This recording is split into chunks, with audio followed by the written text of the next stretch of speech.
Maglalambing po si Bait. Magpapahiram po ako ng isang kak o dalawang kak na siguro po. Sobra naman po yung ating mga gamitin dito. Pero doon po sa may puso o may malasakit sa kapwa. Meron akong nakilala, ang pangalan ay Dennis Palma.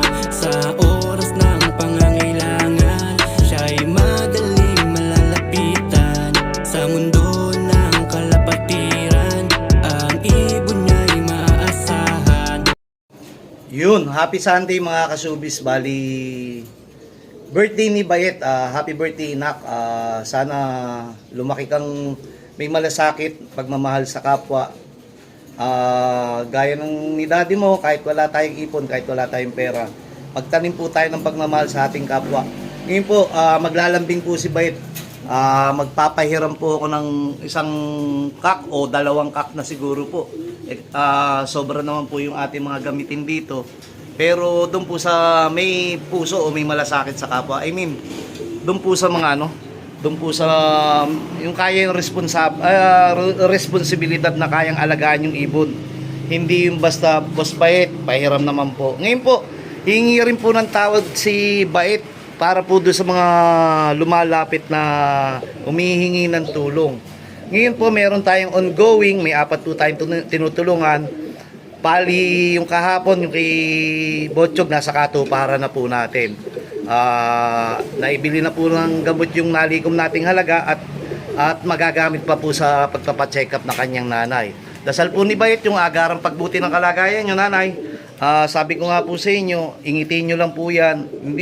Talagang napakahirap magkasakit, lalo na kung talagang, siyempre, masintindi mo yung gastusin sa pang-araw-araw. Masintindi mo yung anak mo, masintindi mo yung pamilya mo, bago yung katawan lupa mo.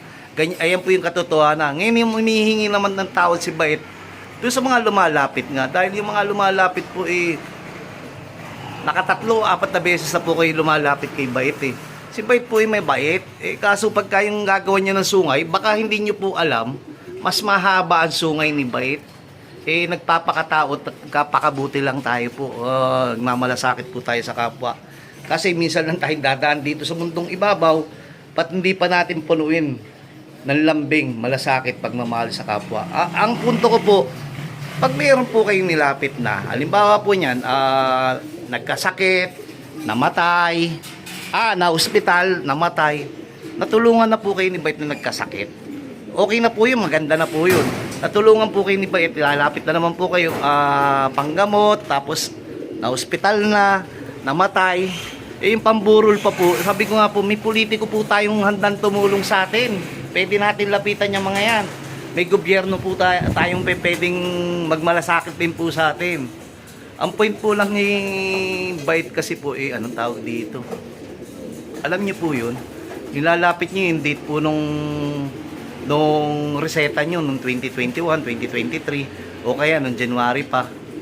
Ilalapit niyo yung reseta, yung pangalan niyo bali-baliktad. Pag sinearch ko naman po, o ilalapit niyo yung tulong, o hingi ng tulong, pag sinearch ko naman po yung pangalan niyo, nakalock profile po kayo, hindi ko po makita kung legit o hindi. Pag sinabihan ko naman po kayong tawagan niyo muna po ko. Kasi gusto ko nga po kayo makausap. Gusto ko po malaman kung ano po yung nararamdaman po o pinagdadaanan niyo. Hindi naman po pwede na, Idol Bait, palapit naman po ako ng ganito ganyan. Hindi naman din tanga si Bait. Ang point po natin dito, magtulungan po tayo, gumawa tayo ng malasakit. Pagmamalasakitan po natin ng isa't isa, hindi yung para magkalokohan o magkaanuhan. Ito pa rin pilay natin. Ikaw ba yun?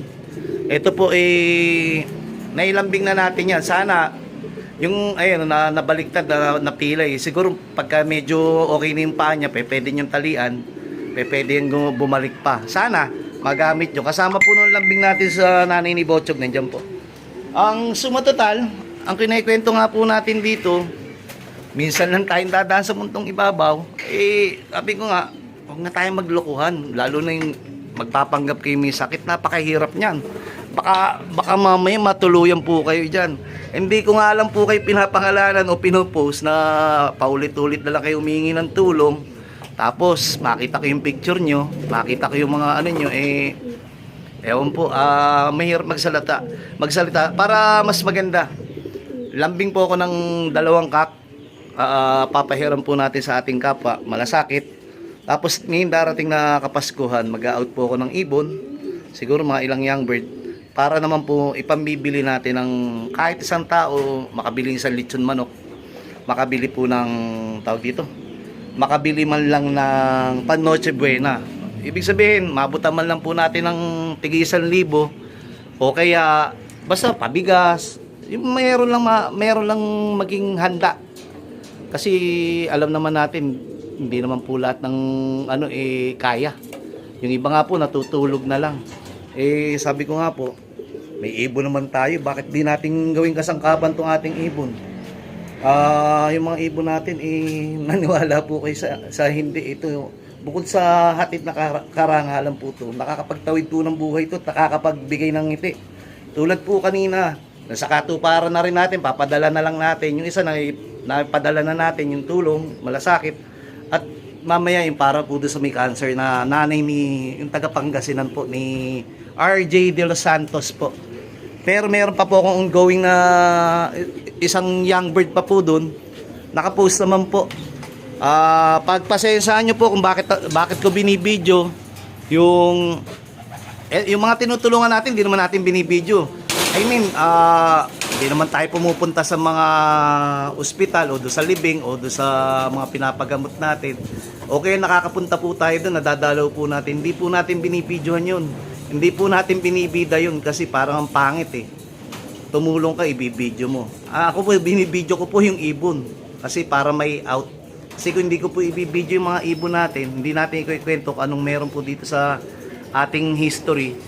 Si Bait naman po, pwede nyo sitayin kung hindi po tunay yung sinasabi o hindi tunay po yung history. Makikita nyo naman po sa club result yan. Makikita nyo naman po doon sa mga post niya nung may-ari na galing po sa akin yung mga dugong bait o may dugong bait. Makikita nyo po yan sa resulta ko. Kung legit po na consistent na tayo ay nagpapakilos o lumalaban tayo hanggang duluhan. O madalas may dalang karangalan. Ayun po, kaya po natin ginagawa to. Masarap po makipagkapwa tao. I mean, malay nyo, makahawa ko. Nandiyan na nga po yung isa, yung nasunugan na si Nebres po ba yun? Malaki, napakalaking puso mo. Nakalimutan yun.